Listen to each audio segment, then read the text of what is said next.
Hi hello welcome back. School ടൈമിലോ office ടൈമിലൊക്കെ കൊടുത്തു വിടാൻ പറ്റിയത് അതുപോലെ തന്നെ വളരെ എളുപ്പത്തിൽ ഉണ്ടാക്കിയെടുക്കാൻ പറ്റിയ ഒരു ലഞ്ച് റെസിപ്പി നോക്കാം. അപ്പോൾ ഈ ഒരു വീഡിയോ സ്കിപ്പ് ചെയ്ത് കാണുന്ന ടൈമിൽ ഇഷ്ടമാണെങ്കിൽ ലൈക്ക് ചെയ്യാൻ അതുപോലെ തന്നെ ഈ ഒരു ചാനൽ സബ്സ്ക്രൈബ് ചെയ്യാനും കൂടി മറക്കല്ലേ. അപ്പോൾ നമുക്ക് നേരെ വീഡിയോയിലേക്ക് കടക്കാം.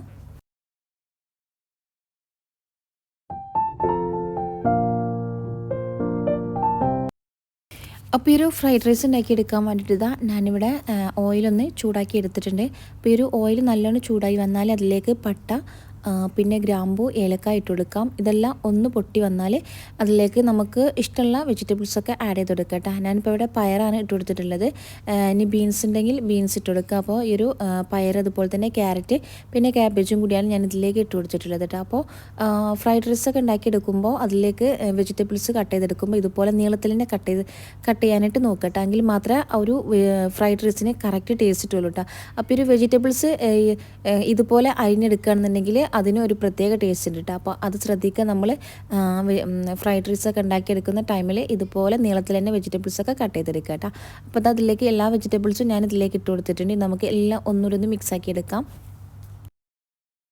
അപ്പോൾ വെജിറ്റബിൾസ് എല്ലാം ഇതുപോലെ ഒന്ന് മിക്സാക്കി എടുത്തിട്ടുണ്ട്. ഇത് ഒരുപാട് നേരിട്ട് കുക്ക് ചെയ്തെടുക്കേണ്ട ആവശ്യമില്ല കേട്ടോ. നമുക്ക് ഫ്രൈഡ് റൈസിന് വെജിറ്റബിൾസ് ഓവർ കുക്ക് ചെയ്യാൻ പാടില്ല. ഇനിയിപ്പോൾ അതിലേക്ക് ഞാൻ കുറച്ച് ഇഞ്ചി വെളുത്തുള്ളി പേസ്റ്റും കൂടി ഇട്ട് കൊടുത്തിട്ടുണ്ട് കേട്ടോ. അപ്പോൾ ഈ ഒരു പേസ്റ്റും കൂടി ഇട്ട് കൊടുത്താൽ ഒന്നുകൂടി ഒന്ന് ഇളക്കി കൊടുക്കാം. ഈ ഒരു ഇഞ്ചി വെളുത്തുള്ളിയുടെ പച്ചച്ചുവക്ക് മാറി വരുന്നവരെ ഒന്നുകൂടി ഇതുപോലെ ഒന്ന് ഇളക്കി കൊടുക്കാം. ഇനി ഇതിലേക്ക് നമുക്ക് ചിക്കൻ ആഡ് ചെയ്ത് കൊടുക്കാം. ഞാനിവിടെ നോർമൽ മസാലയിൽ തന്നെ ഫ്രൈ ചെയ്തെടുത്ത ചിക്കനാണ് കേട്ടോ. ഇതുപോലെ ചെറുതായിട്ടൊന്ന് കട്ട് ചെയ്തെടുത്തിട്ടുണ്ട്. പിന്നെ അതിൻ്റെ കൂടെ തന്നെ കുറച്ച് മല്ലിയിലയും കൂടി ഇട്ട് കൊടുത്തിട്ടുണ്ട് കേട്ടോ. എന്നിട്ട് ഒന്നും കൂടി എല്ലാം കൂടി ഒന്ന് മിക്സ് ആക്കി എടുക്കാം. പിന്നെ ഈ ഒരു ടൈമിൽ വേണമെന്നുണ്ടെങ്കിൽ ഉപ്പിട്ടെടുക്കാം. അല്ലാന്നുണ്ടെങ്കിൽ നമ്മൾ നേരത്തെ വെജിറ്റബിൾസ് എല്ലാം മിക്സ് ആക്കി എടുക്കുന്ന ആ ഒരു ടൈമിൽ അതിലേക്ക് വേണമെന്നുണ്ടെങ്കിൽ കുറച്ച് ഉപ്പിട്ടെടുക്കാം കേട്ടോ. സാധാരണഗതിയിൽ നമുക്ക് ഇതിലേക്ക് ഉപ്പിട്ടെടുക്കേണ്ട ആവശ്യമില്ല. കാരണം നമ്മൾ ഇതിലേക്ക് സോയാ സോസൊക്കെ ചേർക്കുന്നത് കൊണ്ട് അതിലൊക്കെ അത്യാവശ്യം ഉപ്പുണ്ടാവും. പിന്നെ ചിക്കനിലും ഉപ്പുണ്ടല്ലോ. അപ്പോൾ നിങ്ങൾക്ക് ഉപ്പ് വേണമെന്നുണ്ടെങ്കിൽ മാത്രം നോക്കിയിട്ട് ഉപ്പിട്ട് കൊടുക്കുക കേട്ടോ. ഇനിയിപ്പോൾ ഞാനെല്ലാം ഒന്ന് മിക്സാക്കി എടുത്തിട്ടുണ്ട്. ഇനി എല്ലാം ഒരു സൈഡിലോട്ട് മാറ്റി കൊടുത്തിട്ടുണ്ട്. ഇനി നമുക്ക് കോഴിമുട്ടയാണ് വേണ്ടത്. ഞാനിവിടെ 2 കോഴിമുട്ട ഈ ഒരു സൈഡിലോട്ട് തന്നെ ആ ഒരു ഓയിൽ തന്നെ പൊട്ടിച്ചൊഴിച്ചിട്ടുണ്ട്. എന്നിട്ട് ഇതുപോലെ ജസ്റ്റ് ഒന്ന് ചിക്കി എടുത്തിട്ടുണ്ട് കേട്ടോ.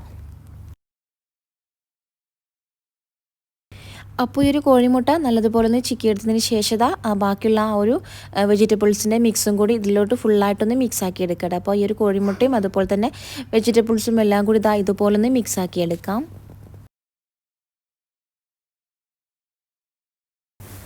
ഇനി അതിലേക്ക് ലാസ്റ്റായിട്ട് ഞാനിവിടെ കുറച്ച് ടൊമാറ്റോ സോസും അതുപോലെ തന്നെ കുറച്ച് സോയാ സോസും കൂടി ചേർത്ത് കൊടുത്തിട്ടുണ്ട്. എന്നിട്ട് നല്ലതുപോലെ ഒന്ന് മിക്സ് ആക്കി കൊടുക്കാം. ഈ ഒരു 2 സോസും ഈ ഒരു മസാലയിൽ ഫുള്ളായിട്ട് പിടിക്കുന്ന രീതിയിൽ ഇതുപോലെ ഒന്ന് ഇളക്കി കൊടുക്കാം. അപ്പോൾ നമ്മൾ നേരത്തെ ഉപ്പ് ചേർക്കുമ്പോൾ ശ്രദ്ധിക്കുക. കാരണം ഈ ഒരു സമയം ഇതിലേക്ക് സോയാ സോസൊക്കെ ചേർത്തത് കൊണ്ട് തന്നെ ഇതിൽ അത്യാവശ്യം ഉപ്പുണ്ടാവും. പിന്നെ ചിക്കനിൽ ഉപ്പുണ്ടാവുമല്ലോ. അപ്പോൾ നമ്മൾ എക്സ്ട്രാ വേറെ ഉപ്പ് ചേർക്കേണ്ട ആവശ്യമില്ല. പിന്നെ നമ്മൾ റൈസ് വേവിച്ചെടുക്കുമ്പോൾ റൈസിൽ ഉപ്പുണ്ടാവും. അപ്പോൾ റൈസും എല്ലാം മിക്സായി വരുമ്പോൾ തന്നെ ഇതിൽ അത്യാവശ്യം ഉപ്പുണ്ടാവും. അപ്പോൾ നമ്മൾ എക്സ്ട്രാ ഉപ്പ് ചേർക്കേണ്ട ആവശ്യമില്ല കേട്ടോ. അപ്പോൾ മസാല ഇവിടെ റെഡി ആയിട്ടുണ്ട്. ഇനിയിപ്പോൾ ഇത് ഞാനൊരു വേറൊരു പാത്രത്തിലേക്ക് മാറ്റി കൊടുക്കുന്നുണ്ട്.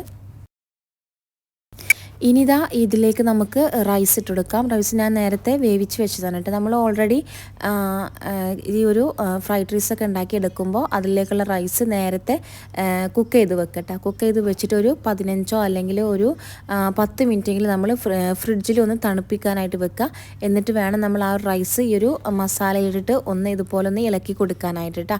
നമ്മൾ സാധാരണ ഫ്രൈഡ് റൈസൊക്കെ ഉണ്ടാക്കിയെടുക്കുമ്പോൾ അങ്ങനെയാണ് ചെയ്തെടുക്കാറ്. ഹോട്ടലിലൊക്കെ ഈ ഒരു രീതിക്കാണ് ചെയ്തെടുക്കാറുള്ളത് കേട്ടോ. അപ്പോൾ അതുപോലെ ചെയ്തെടുക്കുകയാണെന്നുണ്ടെങ്കിൽ നല്ല ടേസ്റ്റ് ആയിരിക്കും.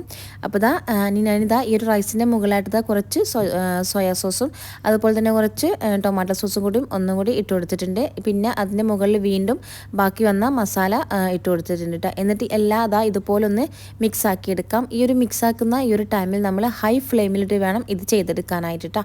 അപ്പോൾ അങ്ങനെ നല്ലോണം തീ കൂട്ടി വെച്ചിട്ട് ഇതുപോലെ ഒന്ന് മിക്സ് ആക്കി എടുക്കുക കേട്ടോ. എന്നിട്ട് ഒരു 5 മിനിറ്റ് അങ്ങനെ ചെയ്തതിന് ശേഷം വേണം നമുക്ക് ഇതിൻ്റെ ഗ്യാസൊന്ന് ഓഫ് ചെയ്യാനായിട്ട്. അപ്പോൾ നമ്മുടെ ഫ്രൈഡ് റൈസ് ഇവിടെ റെഡി ആയിട്ടുണ്ട് കേട്ടോ. ഇത് നല്ല ചൂടോടെ തന്നെ കഴിക്കുന്നതായിരിക്കും ഒന്നുകൂടി ടേസ്റ്റ് ഉണ്ടാവുക. അപ്പോൾ എല്ലാവരും ഉണ്ടാക്കി നോക്കുക. ഇത് ഉണ്ടാക്കിയെടുക്കാനും തന്നെ വളരെ സിമ്പിളാണ് കേട്ടോ. അപ്പോൾ ഈ ഒരു ചിക്കന് ഇല്ലയെന്നുണ്ടെങ്കിൽ കോഴിമുട്ട വെച്ചിട്ട് ഉണ്ടാക്കിയെടുക്കാവുന്നേ ഉള്ളൂ. അപ്പോൾ ഉണ്ടാക്കി നോക്കിയിട്ട് ഫീഡ്ബാക്ക് അറിയിക്കാനും മറക്കരുത്. അപ്പോൾ ഇൻഷാ അല്ലാഹ് പുതിയൊരു വീഡിയോയിൽ കാണാം. താങ്ക്